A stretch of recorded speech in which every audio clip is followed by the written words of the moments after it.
Hello again. Welcome to my next video for IELTS writing. My name is Gavin from Gate English Training School. This is the fifth video in the writing course, and it's the first video where we are going to be looking at task 2 writing. So we're going to be spending 5 videos on task 2. And we're just going to start with the very basic things of the key tips and the introductions. Now, some of the key tips you'll probably know if you have been studying for the IELTS writing test, but a lot of them maybe you don't know about because, well, not all books are very clear in their layout. And also, hopefully, I know some things that a lot of other books and teachers wouldn't have told you so far.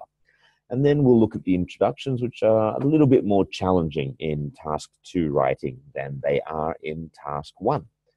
So first of all, key tips. The very basic things, 250 words, 40 minutes.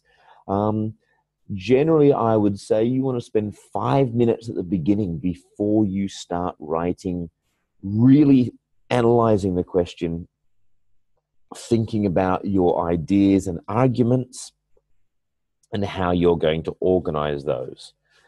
Then you might spend 30 minutes writing, and of those 30 minutes, you might spend maybe a little bit less than 30 minutes. You might do the introduction, then have a couple minutes to think, then write the BP1, then think for a minute, write the BP2, think for a minute, and so on. And try to keep at least 3 or 4 minutes at the end to go back and read over your work again. A lot of students don't do this, but you really should.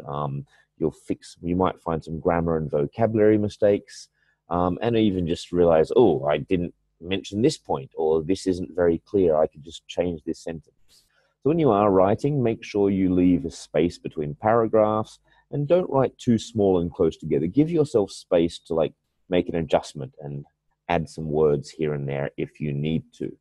As always, try to write over the word count because you do lose marks if you fall below, and not just losing marks just as a punishment for falling below, but also because your vocabulary is not good enough.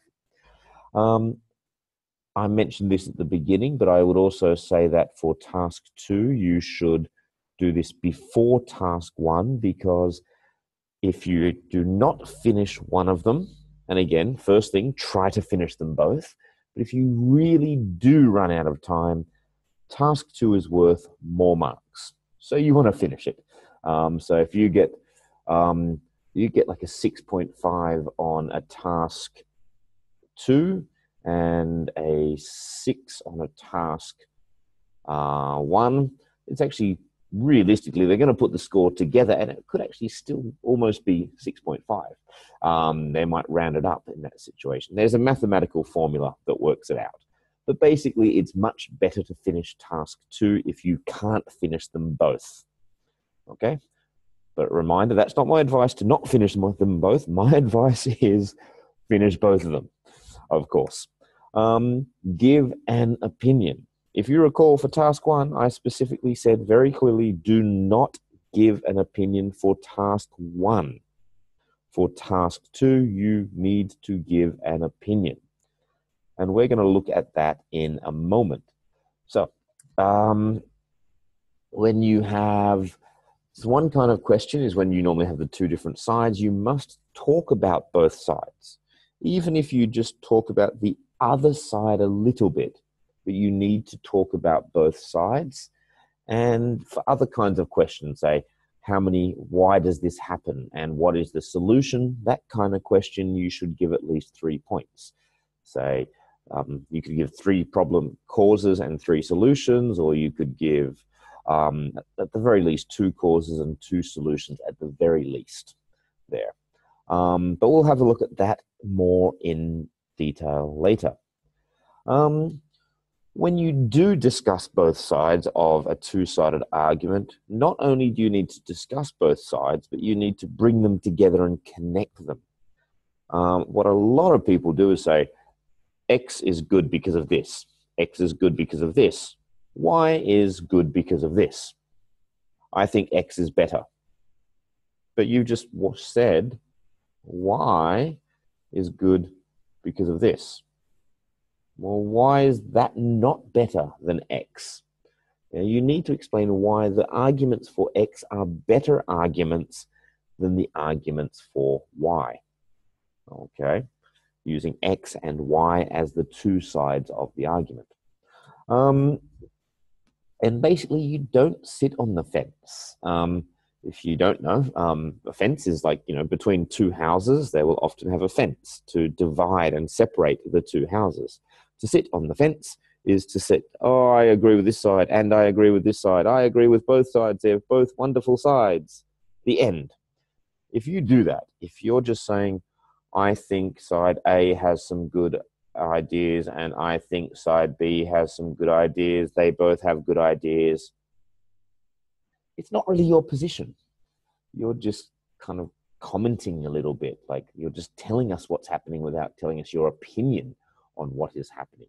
So it's actually really important that you have an opinion and a position. And again, we're really going to talk about that in a moment and spend a lot of time looking at that and why I'm saying that to you. Okay, so once again, for those of you that saw the first video, you will recognize this is the banned descriptors, which is public so that anyone can go online and look for this document. If you go into any search engine and type in IELTS Writing Banned Descriptors, you will be able to find this document very easily. It is free and open to the public. Secondly, please do not complain to me that you cannot see these words right now. I don't want you to look at this. I just want you to see this is what the document looks like. We do not need to read all of this. It's not important for you to read every one of these. So here you might be able to see, we say band 987654321. Didn't write anything, is basically 0. Now, most of you want to get to here, 6s and 7s. Some of you want higher, but most of what I'm talking about in the 10 lessons is basically trying to get people up to 6s and 7s. So what we're going to do is we're going to have a look at that section here, the 5, the 6, and the 7. Most people, when they take the IELTS writing test, will get the 5 or 5.5. Such a common score. As a marker, you'll just be writing 5, 5, 5, 5, 6, 5, 5, 6, 6, 5, 5, 6, 6, 5, 6, 5, 6, 7, 6, 5, 5, 5, 4, 3, 4, 6, 5, 5, 4, 6, 5, 4, 3, 6, 7, 5, 5, 5. That's how they're marking. There's so many 5s that they will write for writing because everyone fails to do some very basic things, especially for task response and also CC, which we'll talk about again in a moment, what those mean. So first of all, a clear position. A clear position means you have taken a side.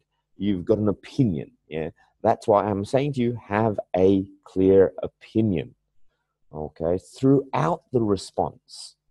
Okay, so that's basically saying you can't go BP2, BP1 and BP2. I think X is good because of this. I think X is good because of this. BP3, I think Y is good because of this. Well, that means you don't have a clear position anymore because you haven't said Y. Maybe I shouldn't use X and Y. You haven't said Y. Y is not good enough compared to X. Okay, so you need to keep that clear. You can't just say the other side has this great argument and not say what's wrong with that argument or why you don't have that opinion, because then it means your position is no longer clear throughout the response. So that's what stops a lot of people getting a 7. And then you have to present, extend, and support your main ideas. That means you have a position. I think apples are good. You can't stop there. You can't say, I think this is good because of this, and stop. Well, why is that? You need to go a little bit further. You can't say, for example, I think apples are good because they taste nice. That's not enough. You need to explain further. Maybe not the best example, but we'll look at some examples later on. So you need to explain and maybe give examples to show why you believe this point. Okay, so you're supporting that position. Okay. For a 6, you present a relevant position, but the conclusions may be unclear or repetitive. That might be, so I think it's good because of this. I think it's good because of this, but you're kind of just saying lots of little things without explaining and supporting and extending. Extending means to take it further. So you're just saying maybe lots of basic reasons without exploring those basic reasons. You're not developing them there. And when I say unclear, it might be like we said before, that you have talked about the good things about both sides, but you haven't pointed out the problems with one side. Or sometimes even your conclusion doesn't make it clear, because people might use very unclear language in their conclusion. They might say something like, oh, and in conclusion, I believe this because of the arguments above. But you might have had arguments for both sides above. And so suddenly you're not being clear with your specific point why you have that position. Okay. So think about this. You have the position is, I think A is correct. I think A is more beneficial than B. The idea is why. I think A is more beneficial than B because it provides more jobs for people. Okay, so that's the position and the idea. The next step is to extend that idea. Okay, we see this happening in this situation. And okay, we're going to look at examples later on. Okay, so inadequately developed, you can still get a 6 if you have a position that's pretty much, you have a position and that we can see that position even though it may be a little unclear, but it's very much a position presented there. And you can even get a 6 if you haven't developed it fully. However, addresses the task only partially, that might mean you haven't talked about the other side. You haven't considered B. And if you haven't considered B, you're not getting higher than a 5. That's a very, very, very, very common mistake. Expresses a position, but the development is not always clear. So this is kind of like, you might say in your introduction, you have a position. So in the beginning, in the introduction, you say your opinion, but then your paragraphs both talk about the different sides without ever really making it clear which one is better than the other or why that you have that position. Maybe they don't properly explain why you have that position. They haven't been properly developed.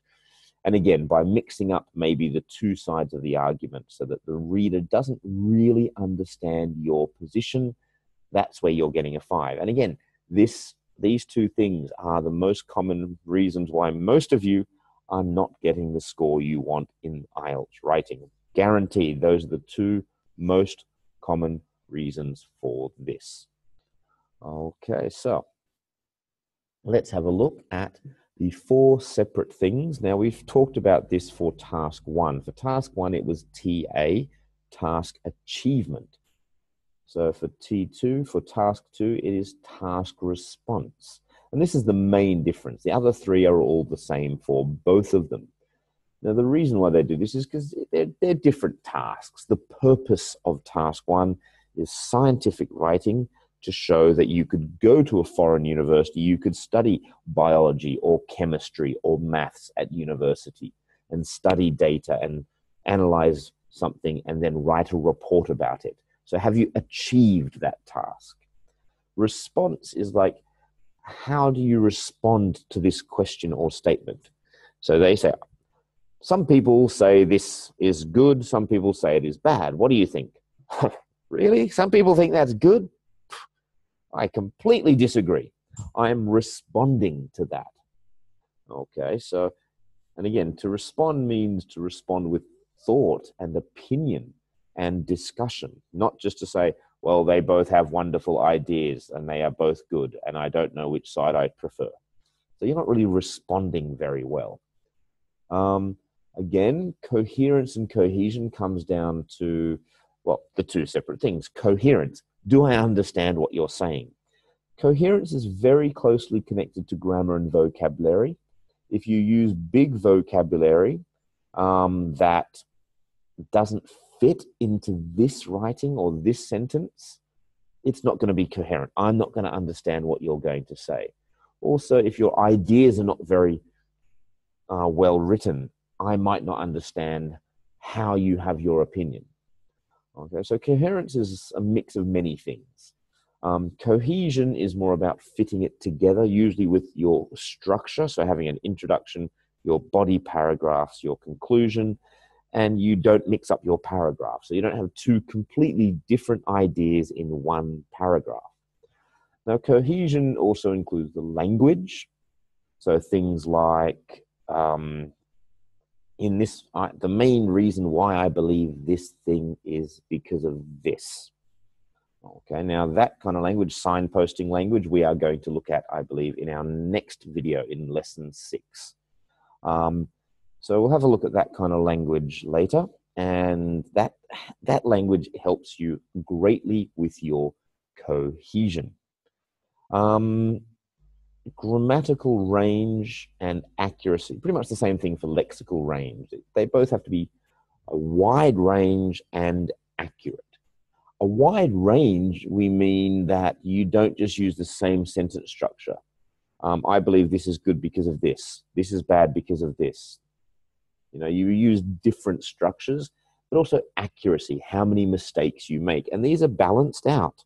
If you have perfect grammar with having no mistakes, but you use the same sentence structure all the time, it pretty much meets in the middle and you're not going to get a high score. Same thing, if you have lots of different grammar structures, but you make lots of mistakes, they're kind of going to even out. It's okay to make grammar mistakes as long as you have a good range of grammar. So you want them both to be up here, not one like this or like that. Same thing with lexical range. You want your vocabulary to be clear and specific for this moment in time.